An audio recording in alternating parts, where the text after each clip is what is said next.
창세기를 보면 아브라함, 이삭, 야곱, 요셉까지 기록이 되고 있어요. 12장에 아브라함을 시작으로 해서 50장에 요셉까지 네 분의 족장이 나옵니다. 그 시대는 아직 예언자도 없고 선지자도 없기 때문에 하나의 가족 할 때 그 족자예요. 족장 아브라함, 이삭, 야곱, 요셉. 그런데 유독 이 네 분의 족장 가운데서 창세기 37장부터 50장까지 매우 많은 성경을 할애해가면서 요셉에 대한 말씀을 하세요. 그래서 많은 분들이 요셉이 아니라 오실 메시아를 상징하는 분이다. 그래서 우리 요셉을 보면서 예수님을 보는 게 맞다. 이제 그렇게 해석을 하고요. 요셉은 37장에 보면 형들에게 미움을 받아요. 그래서 형들에게 의해서 팔리죠. 애굽의 노예가 됩니다. 그리고 39장에 가보면 애굽의 노예로 팔려갔는데 보디발의 가정에서 사실 허드렛 일을 하는 사람이죠. 거기서 보디발의 아내에게 누명을 써요. 감옥에 갇혀요. 요셉의 일생 여정을 쭉 보면 참 불행합니다. 억울한 인생을 살아요. 그런데 나중에 45장, 50장에 보면 그건 불행한 게 아니었고, 그건 어떻게 보면 인간들이 한 그런 실수처럼 보였지만 하나님이 그의 가족과 민족을 구원하시기 위해서 앞서가시면서 행하신 일이라 그렇게 말씀을 하시고, 나중에 45장, 50장에서 요셉이 자신의 그 간증을 해요. 당신들이 나를 팔았지만 사실 당신들이 판 것이 아니다. 하나님이 우리 민족을 구원하시려고 나를 당신들 앞서 보내신 거다. 그러니까 정확하게 말씀을 해요. 요셉이 애굽에 팔린 것이 17살쯤이라고 말합니다. 정확하게 성경에 없으니까요. 대략 17세쯤 되었다고 봐요. 그리고 쭉 가보면 41장에 가보면 30세에 요셉이 전혀 다른 나라, 이방 나라, 애굽에서 총리가 됩니다. 13년 만에 그의 인생이 노예에서 제2인자로, 애굽 제국의 제2인자가 된 거예요. 그렇게 살다가 이제 가나안 땅에 가뭄이 들고 야곱이 아들들을 보내서 애굽에서 양식을 사오라, 곡식을 좀 사오라고 보내요. 그 야곱의 다른 아들들이 곡식을 사러 갔다가 거기서 물론 이제 처음에는 자기가 팔았던 요셉인 줄 모르죠. 요셉이 딱 알아보고 나중에 상봉을 해요. 그 나중에 아버지를 비롯한 모든 가족들을 다 애굽으로 모셔오라고. 그래서 애굽 땅 고센이라고 하는 곳에서 야곱의 가족이, 요셉의 가족이죠. 요셉의 가족이 거기서 터를 잡고 살아가요. 그러는 동안에 아버지 야곱도 죽고 요셉도 죽고, 그리고 그때 당시 이들을 통치했던 그 착한 왕, 애굽의 왕도 죽었어요. 죽고 나서부터 오늘 출애굽기 1장에 보면 그 전에는 70명이 내려왔다고 그래요. 오늘 본문 1장 6절에 보면 야곱의 가족이 고센 땅에 왔을 때 70명인데 이 수가 기하급수적으로 늘어나게 되는 거예요. 감당이 안 되죠. 요셉도 죽었죠. 그 왕도 죽었죠. 그 시대 사람 다 죽고, 처음에는 하나의 가족 공동체였는데 이제는 가족 공동체가 아니라 민족 공동체, 이스라엘이라고 하는 하나의 민족 공동체가 되어진 거예요. 수가 굉장히 늘어나는 거예요. 새로운 왕이 새로운 전략을 짭니다. 아하, 이 사람들 그냥 뒀다가는 큰일 나겠구나. 우리가 잘못하면, 사실 이 사람들이 나그네인데 우리가 잘못하면 이 사람들에게 우리가 먹히겠구나. 우리가 점령당하고 우리는 나라를 빼앗기겠구나. 그래서 전략을 짠 거예요. 그것이 오늘 본문에 나오는 전략입니다. 한번 보죠. 어떤 전략을 썼는가. 거기 한번 보세요. 6절부터 보셔야 돼요. 출애굽기 1장 6절 시작. 요셉과 그의 모든 형제와 그 시대 사람은 다 죽었고 이스라엘 자손은 생육이 중다하고 번식하고 창성하고 심히 강대하여 온 땅에 가득하게. 온 땅이 어디래요? 애굽이죠, 애굽. 다른 나라. 애굽 땅에서 야곱의 후손들이 퍼져가기 시작하는데요. 이 기하급수적으로 수가 늘어나는 거예요. 그러니까 왕이 얼마나 두렵겠습니까? 8절. 요셉을 알지 못하는 새 왕이 일어나서 애굽을 다스리더니 그가 그 신민에게 이르되 이 백성 이스라엘 자손이 우리보다 많고 강하도다. 자, 우리가 그들에게 이렇게 하자. 그래 이제 일을 시키는 거예요. 아침부터 밤까지, 새벽부터 밤까지 중노동을 시키면 이게 번식이 안 되겠구나. 그 웬걸? 그래도 번식이 되는. 두 번째 내린 이 왕의 전략이 뭐냐? 그러면 남자가 나면 다 죽이라고 하자. 여자는 살려두고 남자는 죽이라고 하자. 이게 두 번째 전략. 그래도 소용없어요. 계속 백성들이 늘어나는 거예요. 그리고 세 번째 전략이 뭐냐? 죽여도 안 되니까 이제는 남자가 나면 버리라 그러자. 안 돼요, 안 돼. 왕이 이스라엘 산파들을 불렀어요. 산파를 불러서 이렇게 명령을 합니다. 거기 보세요. 다시 갑니다.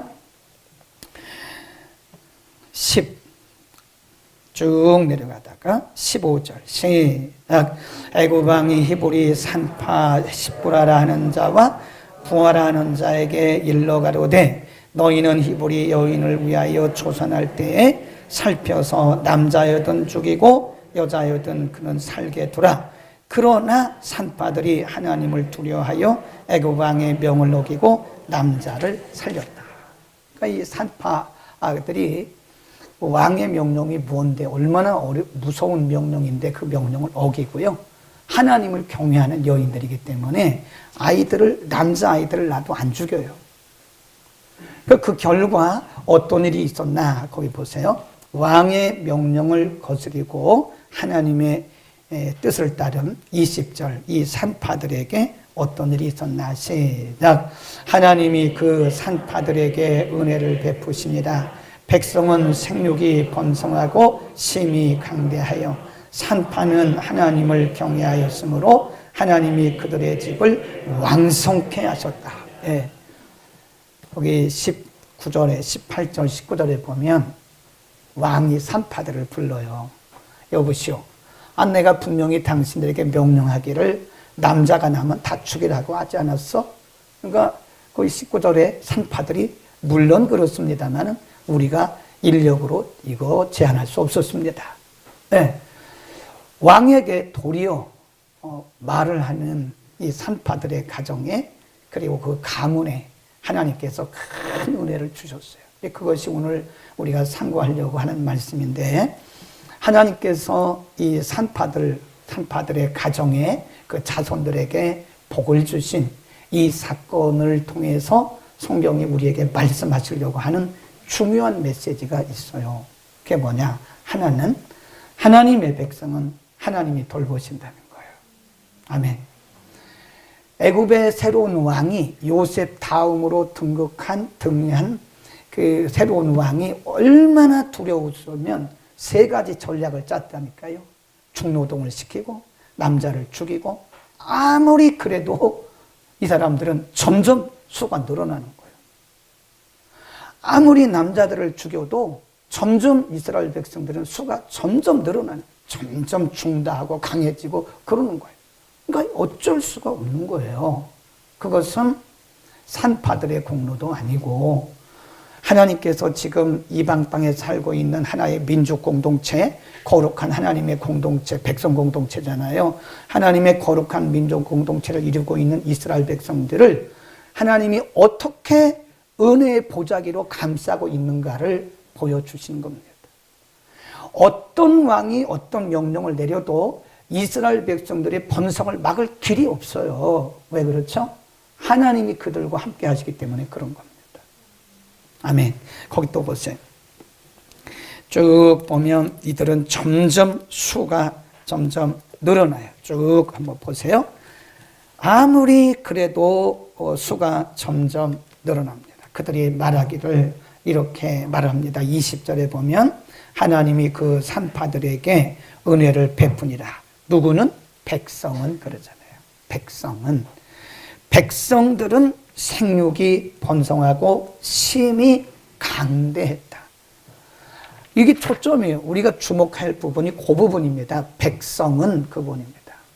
지금 애굽의 새 왕은 지금 이스라엘 백성들을 아주 전멸시키려고 하는 거 아닙니까? 땅에서 씨를 말리려고 하는 거 아니에요?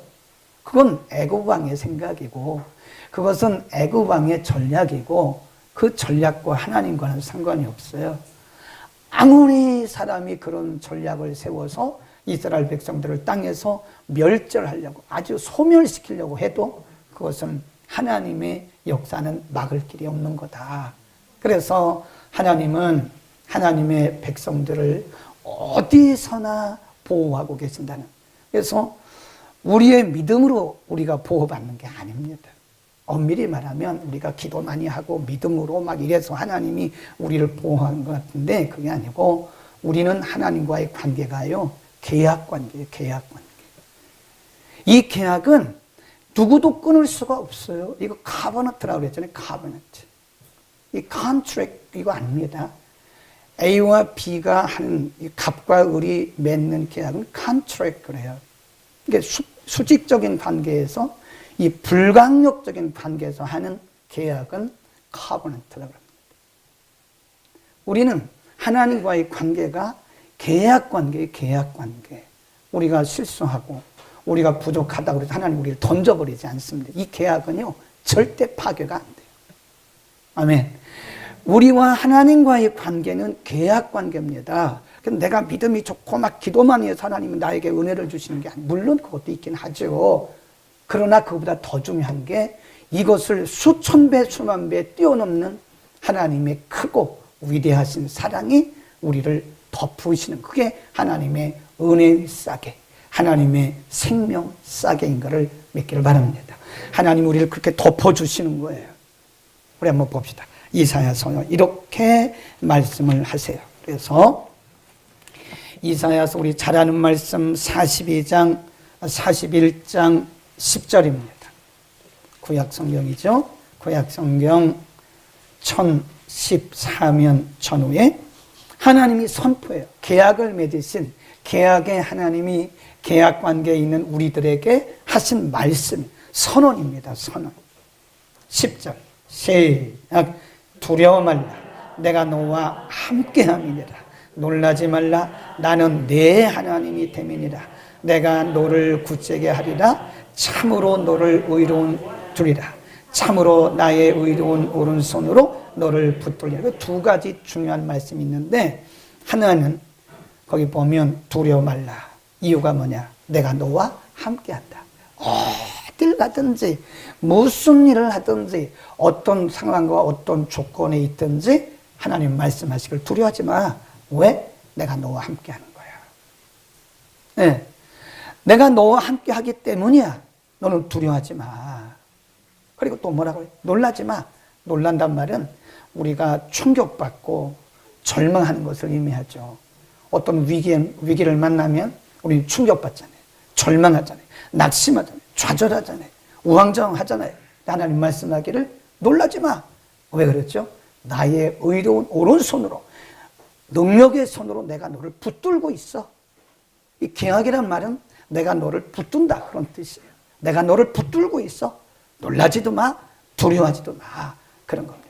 우리는 바로 그런 하나님의 자녀인 것을 믿기를 바랍니다. 이런 어려운 시대에 우리가 살아갈 수 있는 것은 이겨낼 수 있는 것은 바로 하나님을 바라보는 거고 하나님의 계약, 하나님의 약속, 하나님과의 관계를 우리가 재확인하는 겁니다. 우리는 보통 사람들이 아니에요. 사도행전 2장에 보면 오순절날 성령이 강림하시잖아요. 그리고 성령에 나타나는 현상들이 아주 초자연적인, 초과학적인, 초논리적인, 초인간적인 그런 성령에 나타나는 현상들이 일어나니까 사람들이 이 사도들을 박해하고 교회를 불지르고 그냥 박해하고 내쫓고 막 그러는 거예요. 가정에서 그냥 내쫓고 그러면 우리가 생각할 때 교회는 망했어야죠. 네. 유대인들이 얼마나 교회를 핍박하고 박해하는지요. 이거 예수 믿는 건 목숨 걸지 않으면 예수 못 믿는 거예요. 그럼 우리가 생각할 때, 우리의 기준으로 바라볼 때 교회는 망했어야 되고 교회는 문을 닫았어야 되고 사도들은 죽었어야 되죠. 아니에요. 가면 갈수록요. 가면 갈수록 하루에 3,000명, 5,000명씩 그 수가 기하급수 늘어나는 거예요. 아무도 하나님의 백성들, 성령 공동체 이론들을 제압할 수가 없었어요. 왜 그러죠? 성령이 거기 계시기 때문에 그래요. 아멘. 샴마란 말이죠. 샴마, 야훼 샴마. 이 샴마란 뜻은 The Lord is there 그런 뜻이에요. 주님이 거기 계신다 그런 뜻입니다. 에스겔서 48장 마지막 절에 보면 그곳을 여호와 샴마, 야훼 샴마를 하리라 그러잖아요. 이 샴마란 뜻은요, 하나님께서 거기 계신다 그런 뜻이에요. 우리가 어디 살든 어떤 환경에 처해 있든 어떤 조건 가운데 있든 야훼께서, 하나님께서 우리와 함께 하시는, 우리가 거하는 그곳이 바로 샴마인 것을 믿길 바랍니다. 우리 교회 이름을 샴마 교회로 바꿀까요? 하나님이 함께 하시는 샴마, 샴마.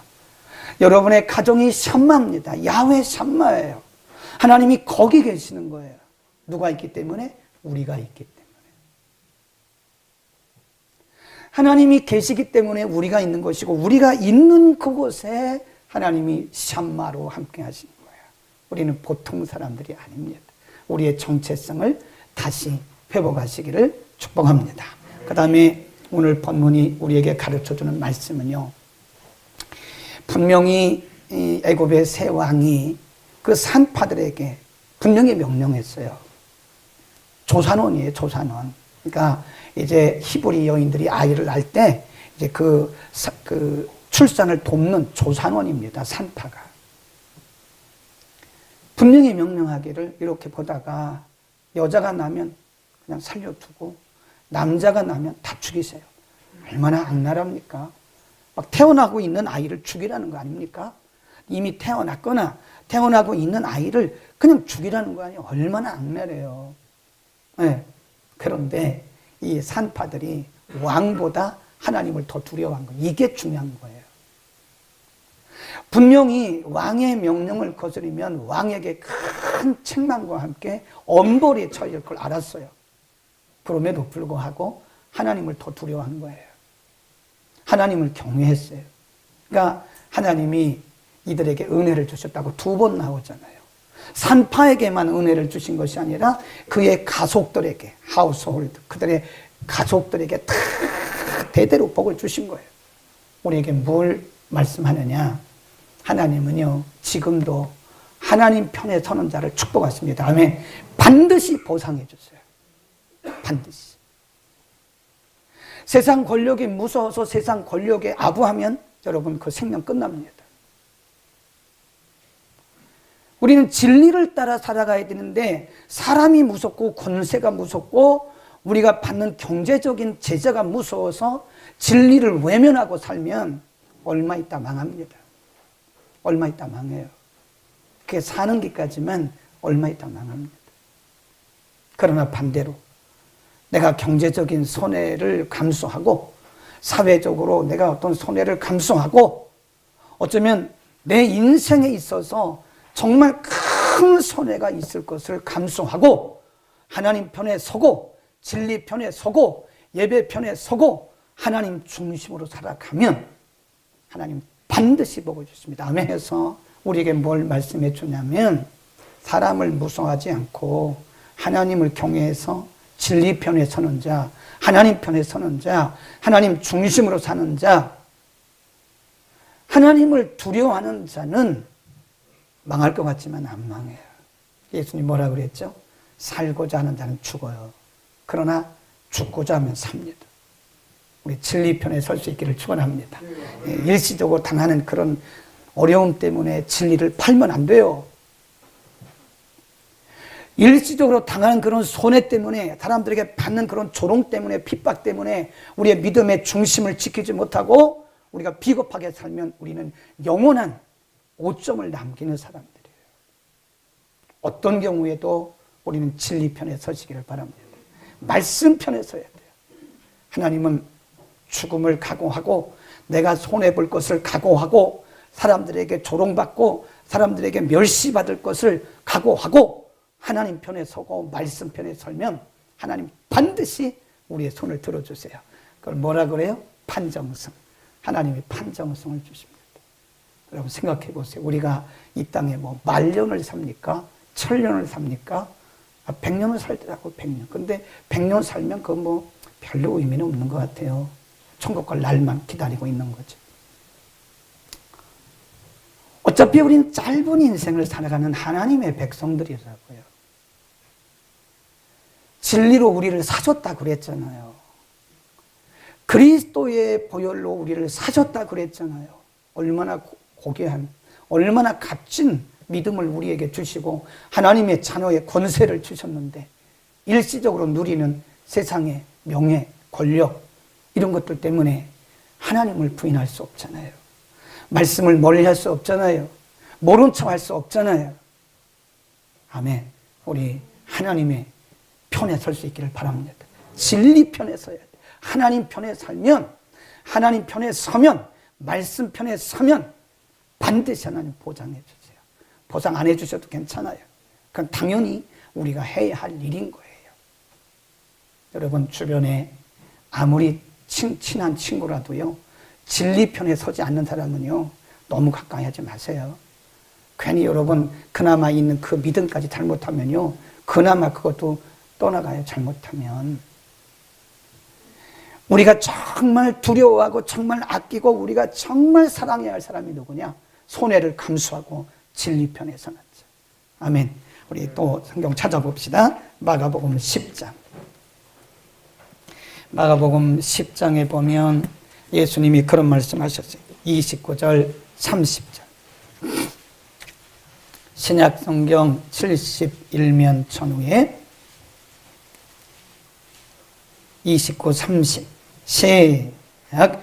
예수께서 가라사대 내가 진실로 너희에게 이르노니 나와 및 복음을 위하여 집이나 형제나 자매나 어미나 아비나 자식이나 전토를 벌인 자는 금세에 있어 형제를 모친과 자식과 전토를 100배나 받고 또 핍박을 겸하여 받고 영생을 얻지 못할 자가 없다고 했어요.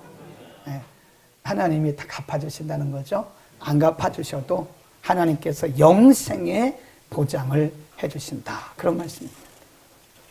복음을 위해서 형제나 자매나 아비나 어미나 전토나, 네, 자기 전토라는 게 뭐죠? 자기 재산이에요. 나가 누구예요? 그리스도.